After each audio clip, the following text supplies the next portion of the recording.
नुमाए ज़िया के साथ प्रोफेसर ज़िया। पाकिस्तान में आजकल बिलखसूस और पाकिस्तान की पूरी तारीख बिलअमूम जो है वो एक डिप्लोमेटिक स्ट्रेंथ के तौर पर जो है वो मिलिट्री एस्टेब्लिशमेंट जो है वो पार्ट एंड पार्सल कंसिडर की जाती रही है। लेकिन अहद हाज़िर के अंदर बिलखसूस ईरान और अमेरिका के दरमियान जो है वो सीज़ फायर के कॉन्सेप्ट और इसके नतीजे में जो पीस एकॉर्ड से मुतल्लक जो नेगोशिएशन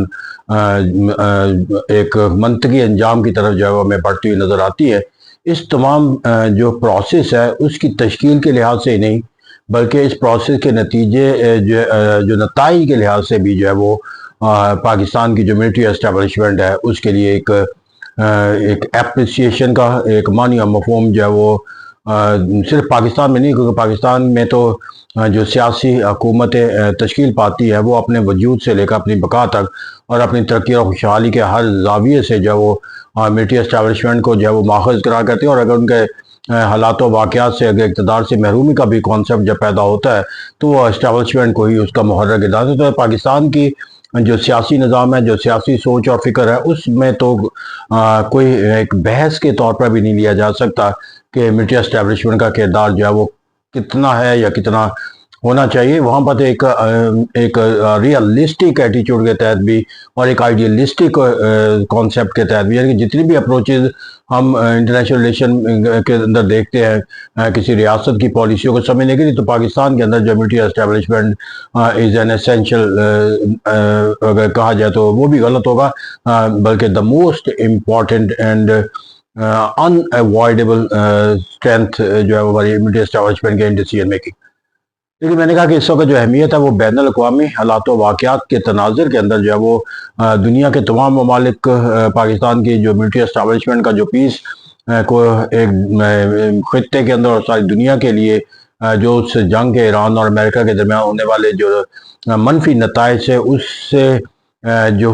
उन्हें निकालने का जो अमल किया जा रहा है थ्रू द डिप्लोमेटिक एक्सरसाइजेज, तो उसके नतीजे के अंदर उसके लिए एक एप्रिसिएशन का मानी बिलखसूस जो है वो इस जंग का जो अहम सबसे बड़ा फरीक है यानी कि अमेरिका और उसकी क़यादत के अंदर जो है वो इस सोच और फ़िक्र और बयानिए के ज़रिए ये जो है वो इकरार भी नज़र आता है और एक एप्रिसिएशन का भी तस्वर दिया जाता है कि पाकिस्तान मिलिट्री एस्टेब्लिशमेंट जो है वो इंतहाई मस्बत और ताकतवर और उसकी क़यादत जो है वो इंतहाई मस्बत और ताकतवर एक हैसियत रखती है इस तमाम अमल को पाया तक मिलता पहुँचाने। उनकी विजडम का और उनकी जो कामयाबी का जो दायरा कार है उसको अभी तक मंतकी अंजाम पर तो नहीं पहुँचाया जा सका, लेकिन उस तमाम मराहिल के अंदर जो है वो जो अभी तक भी कामयाबी हासिल है और जिसकी बुनियाद पर मुस्तकबिल करीब के अंदर कामयाबी का कोई मानी मफहूम अगर हासिल होता हुआ हमें नज़र आता है तो वो भी तमाम का तमाम जो मिलिट्री एस्टेब्लिशमेंट के साथ जाता है। लेकिन मैं अगर पोलिटिकल साइंस के एक तालिब इल्म के तौर पर देखूँ तो मेरे नज़दीक इस मिलिट्री एस्टेब्लिशमेंट के जो किरदार है उसके लिए जो एक एप्रिसिएशन है, अगर जो उसके ज़रिए हम ये तसव्वुर कर सकते हैं कि कोई भी ऐसा अमल जिससे रियासत की जो ताकत है दुनिया के अंदर जो है वो तस्लीम की जाती है या उसका इजहार होता हो या उसको एक रिकग्निशन मिलती है, वो एक एप्रिसिएशन का तस्वर। यकीनी बात है कि इस रोल के नतीजे के अंदर जो पाकिस्तान में मिलिट्री एस्टेब्लिशमेंट किरदार अदा करती हुई नज़र आती है पीस एकॉर्ड को यकीनी बनाने के लिए, वहाँ पर अमेरिका और ईरान के दरमियान वहाँ पर एक दुनिया की जो एक एप्रिसिएशन और पाकिस्तान से जो कंसर्न है वो रियासत पाकिस्तान के लिए भी एक बहुत बड़ा फ़ख्री एलिमेंट है। लेकिन मैंने कहा मैं यहाँ पर एक एकेडमिक डिस्कशन के तौर पर देखूँ तो वहाँ जाकर जो एक बुनियादी तस्वर मुझे प्लेटो ने दिया था कि जो रियासत के जो नज़्म नस्क के जो फैसले हैं वो फैसले जो है वो उस कुव्वत को करनी चाहिए जिस कुव्वत के जो सोच और फिक्र के अंदर जो है वो पॉलिटिकल और विजडम का जो है वो तस्वर पाया जाता है। यानी कि उसने जो कैटेगरी की थी उसके अंदर रीज़न का तबका था, स्पिरिट और एपिटाइट का, तो वो रीज़न को जो है वो सिर्फ रूलिंग अथॉरिटी के तौर पर देखता था, जबकि स्पिरिट को जो है वो मुल्क के दिफाई हालातों वाक़यात के नज़्म नस्क के लिहाज से उनका किरदार देखता था, क्योंकि उनके नज़दीक जो एक ताल्लुकात होते हैं, जो डिप्लोमेसी जो होती है वो एक शतरंज के खेल की तरह है और इसके अंदर जो है वो बहादुरी की ज़रूरत नहीं होती, बल्कि एक दाव पेच और एक सोच और फिक्र के जो पैमाने हैं उसका इस्तेमाल करना मकसूद होता है। और ये एक मिलिट्री स्ट्रेंथ रखने वाली सोच और फिक्र जो है वो डिसीजन मेकिंग के अंदर ताकत का तो एग्जीक्यूशन कर सकती है, लेकिन डिसीजन मेकिंग के अंदर जो एक एक जो है वो एक तस्वुरात जो है वो एक जो ताज के पत्तों की तरह कहा जाता है कि गेम होती है, उसके अंदर वो उन पत्तों को जिनसे बैनुल अक़वामी तलक़ात के जो है वो गेम खेली जाती है, वो कार्ड उनके पास जो है वो कहीं पर एक तालीमी तरबियत के नतीजे के अंदर जो है वो उन्हें हासिल नहीं होते। तो कहते हैं एक ऐसी कुव्वत जिसके पास वो कार्ड जो इनके ज़रिए बैनुल अक़वामी तल्लुकात जो है वो नशोनुमा पाते हैं, उसकी जो है वो विज़डम उसको इस्तेमाल करने की अगर एग्जिस्ट करती भी हो, लेकिन एक रिकग्नाइज इंस्टीट्यूशन के तौर पर उनके पास मौजूद ना हो, और तो उसको इख्तियार करना जो है वो कितना मस्बत नताइज जो है वो दे सकता है। फिर दूसरा जो अहम पहलू है कि हमारे नज़दीक जो है वो मिलिट्री एस्टेब्लिशमेंट के जो अदवार हैं, उन अदवार के अंदर जो फैसले हैं, उन फैसलों के अंदर भी अगर हम देखा जाए तो तारीख के अंदर जो फैसले हैं उनके अंदर हमें एक जो पहलू नज़र आता है कि वो नताइज के लिहाज से कोई ज़्यादा मस्बत पैदा नहीं होते। इंडस बेसिन ट्रीटी का ले लें, या फिर इसी तरह जो एक अफगानिस्तान के अंदर रूस की मुदाखलत के खिलाफ मुजाहिदीन का जो एक तस्वर पैदा किया 9/11 के बाद जिस तरह उसामा बिन लादेन की गिरफ्तारी के हवाले से, वहीं ये अहम मौज़ूआत हैं पाकिस्तान की फ़ॉरेन पॉलिसी के लिहाज से। और हमने आज तक जिन हालात वाक़यात का अगर मनफी शिकार नज़र आते हैं तो वो कहा जाता है कि इनके महरक़ात जो है वो पानी का हिंदुस्तान के साथ कोई इशू हो, या पाकिस्तान के अंदर दहशतगर्दी का कोई कॉन्सेप्ट हो, या पाकिस्तान को जो है वो अमेरिका के किसी जो है वो हॉस्टिलिटी का या अग्रेसिव का या बिहेवियर का सामना। तो इस तरह कहते हैं यहाँ पर हमें जो पाकिस्तान की जो तारीख अगर उससे भी देखा जाए तो कोई ऐसा पहलू हमें नजर नहीं आता जहाँ पर मिलिट्री एस्टेब्लिशमेंट के किरदार को एक ऐसे मानी मफहूम के लिया जाए जिसने एक परमानेंट इंस्टीट्यूशनल एक्ट के तौर पर जो है वो पाकिस्तान के नताइज जो है मुरतब मस्बत किए हों। फिर यहाँ पर जाकर जो एक और अहम पहलू मेरे नज़दीक इसलिए ये है कि वह दुनिया जो है वो हमें बैनुल अक़वामी जो ममालिक हैं सतह के ऊपर तल्लुकात के लिहाज से हमारी डिसीजन मेकिंग के अंदर जो है वो मिलिट्री एस्टेब्लिशमेंट को कितना ज़्यादा अहमियत देते हैं, और मिलिट्री एस्टेब्लिशमेंट के साथ बराह रास्त दूसरे मुल्कों की क़यादत का मुंसलिक हो जाना और अप्रिसिएशन का इजहार करना। और इसके लिहाज से जो मेरे नज़दीक पोलिटिकल साइंस के एक तालिब इल्म के तौर पर जो सवाल है कि पाकिस्तान के अंदर जो है वो एक कॉन्स्टिट्यूशनल फ्रेमवर्क है, उसके अंदर एक डिसीजन मेकिंग का एक प्रोसेस है, और डिसीजन मेकिंग के प्रोसेस के अंदर जो एक सॉवरेनिटी का कॉन्सेप्ट है वो जो है वो पार्लियामेंट को हासिल है, फिर इसको इन्फोर्समेंट के लिहाज से एग्जीक्यूटिव अथॉरिटी के पास प्राइम मिनिस्टर के पास है, और जो बाकी तमाम इदारे हैं वो पॉलिसी मेकिंग का नहीं, पॉलिसी एग्जीक्यूटिंग का तस्वर रखते हैं, चाहे वो मिलिट्री एस्टेब्लिशमेंट की। तो यही हम एक पोलिटिकल साइंस के तालिब इल्म के तौर पर डिफ्रेंशिएट करते हैं कि one is called executive and the other institution is called the administration. तो एडमिनिस्ट्रेशन और एग्जीक्यूटिव का जो फ़र्क है वो हमें उस वक्त नज़र आता है कि जब पॉलिसी बनाने वाले और पॉलिसी नाफज करने वाला का जो फ़र्क है वो कायम होता हुआ नजर आए। तो यहाँ पर जब एक पॉलिसी मेकिंग वाला जो इदारा है वो अपने आप को पॉलिसी मेकिंग के किरदार से निकाल कर जो है वो एक पॉलिसी एडमिनिस्ट्रेटिव इदारे के एक स्पोक्स पर्सन के तौर पर, एक ऑर्गन के तौर पर, एक एजेंट के तौर पर अगर वो तश्कील पाता हुआ नजर आए, तो मैं वहाँ पर वो किरदार जो कॉन्स्टिट्यूशनल इदारों का किरदार है हम उसके लिए कितना सरगर्म अमल नजर आते हैं। फिर यहाँ पर जो एक गवर्नमेंट का जो कॉन्सेप्ट है वहाँ पर एक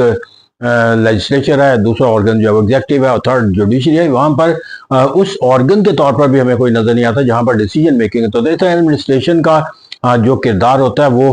एक पॉलिसी मेकिंग के लिहाज से नहीं है, लेकिन यहाँ पर हम उनको मिलिट्री एस्टेब्लिशमेंट के किरदार को as a policy making institution के तौर पर देखते हैं। तो अब यहाँ पर इसके नतीजे के अंदर जो पाकिस्तान के जो सियासी निज़ाम की ताकत कितनी जो है वो सवार होती है, या सियासी निज़ाम के अंदर जो है वो मिलिट्री एस्टेब्लिशमेंट की कितनी ताकत जो है इसको वसअत मिलती है, और फिर नतीजे के अंदर बैनुल अक़वामी हालात वाक़यात के अंदर पाकिस्तान के ऊपर कोई डिसीजन मेकिंग का कोई concept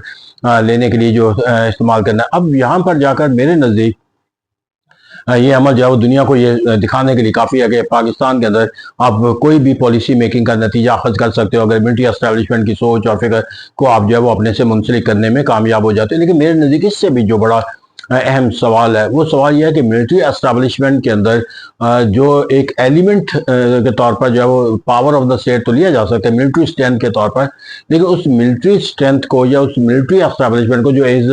N element of the state power के तौर पर जो है वो हम इस्तेमाल होते हुए नजर आता है, उस एलिमेंट ऑफ स्टेट को उसके सफियर से निकाल कर जो है वो एक ऐसे किरदार के अंदर ले आना कि जहाँ पर गिव एंड टेक है, जहाँ पर बार्गेनिंग का कॉन्सेप्ट है, और फिर जो टर्म्स एंड कंडीशन अमेरिका और ईरान के दरमियान जो है वो रिकन्सिलिएशन की बुनियाद बनती हुई नजर आती है, जिसमें जो है एटॉमिक एनर्जी की डेवलपमेंट के लिहाज से जो है वो ईरान पर रिस्ट्रिक्शन है, मिसाइल प्रोग्राम के लिहाज से रिस्ट्रिक्शन है, और इस दीगर जो इससे ईरान जो है वो अभी तक एक रेजिस्टेंस के तस्वर के साथ मुंसलिक है। तो उसके अंदर रिकनसाइल कराना मिलिट्री एस्टैब्लिशमेंट के लिए जो है वो उस ताकत के माखज के लिहाज से किसी दूसरे मुल्क के लिए जो है वो एक ऐसा पहलू तलाश करना जो उस मुल्क की जो है उसकी न्यूक्लियर स्ट्रेंथ को कमज़ोर करता हो, तो ये अलमिया के तौर पर पैदा हो सकता है कि फिर कहीं ये सोच और फिक्र के अंदर कोई पैमाना ऐसा जो है वो ना पैदा हो जाए पाकिस्तान की मिलिट्री एस्टैब्लिशमेंट के अंदर कि you have choice between the national materialistic worldly interest, on the other hand you have to secure your atomic power। तो आप उसके लिए जो है फिर क्या प्रिंसिपल जो है मुतय्यन करेंगे, क्या डिटरमिन करेंगे कि either you will go for the worldly interest or the current scenario in which the Pakistan may have to face the suffering or the decision of the super power against Pakistan. तो यहाँ पर जाकर हमें जो इस तरह का कोई एक बिहेवियर हम ईरान के अंदर जो है वो डेवलप करते हैं, तो फिर यहाँ पर जाकर जो एक ट्रेनिंग और तरबियत के तौर पर जो एक्सपेक्ट दाखिल हो जाता है कि आपको अगर चॉइस करना हो कि अगर अपने मुल्क को तबाही और बर्बादी से बचाने के लिए क्यों ना किया जाए, और if you have to make the choice between the nuclear power and the your people's safety, security, national interest and so on, तो आप जो है वो एक पहलू इख्तियार कर सकते हो। मेरे नज़दीक यह है कि ये सोच और फिक्र का जो पैदा हो जाना है, मैं किसी अमल के साथ जब आप मुंसलिक हो जाते हैं तो कहा जाता है कि खरबूजा जो है वो खरबूजे को देखकर रंग पड़ता है, या एक पत्थर के ऊपर कतरा कतरा गिराया जाए तो वो भी सुराग हो जाता है। ये सोच और फिक्र उस सोच और फिक्र के साथ कभी भी जो है वो शामिल नहीं होनी चाहिए जिसकी सिर्फ और सिर्फ सोच और फिक्र जो है वो use of the power, use of the strength of the military होनी चाहिए, ना कि कोई डिप्लोमेटिक एजेंडे के तौर पर जो है वो कोई कुछ लो और कुछ दो का जो एक कॉन्सेप्ट है वो लिया जाना चाहिए। तो इस तरह मिलिट्री स्ट्रेंथ, मिलिट्री ताकत जो पाकिस्तान की है उसको एक मिलिट्री ताकत और स्ट्रेंथ के तौर पर, द एलिमेंट ऑफ पावर के तौर पर तो लिया जाना चाहिए, लेकिन इस एलिमेंट ऑफ पावर को महज एक डिप्लोमेटिक फोर्स बना देना जो है वो that is not desirable at being a political scientist और being the student of international relation. तो इसे कहते हैं यहाँ पर जाकर हमें अमेरिका के जो रिकन्सिलिएशन का जो कॉन्सेप्ट है वहाँ पर हमें कोई मिलिट्री जो है वो ताल्लुक जो है नजर नहीं आता। यहाँ पर हम जो है वो जिस नेगोशिएशन के साथ तस्वर करते हैं उसके अंदर आज भी जो है वो डोनाल्ड ट्रंप की जो सोच और फिक्र है that is considered the ultimate decision making force. तो ऐसा कहते हैं हमें भी अपने सियासी निज़ाम के अंदर जो इमेज डेवलप करना चाहिए दुनिया के अंदर कि whatever the decision will be taken, whatever the steps will be taken to reconcile the United States of America and Iran, that will be the will of the political government, not the executive military establishment. Thank you very much.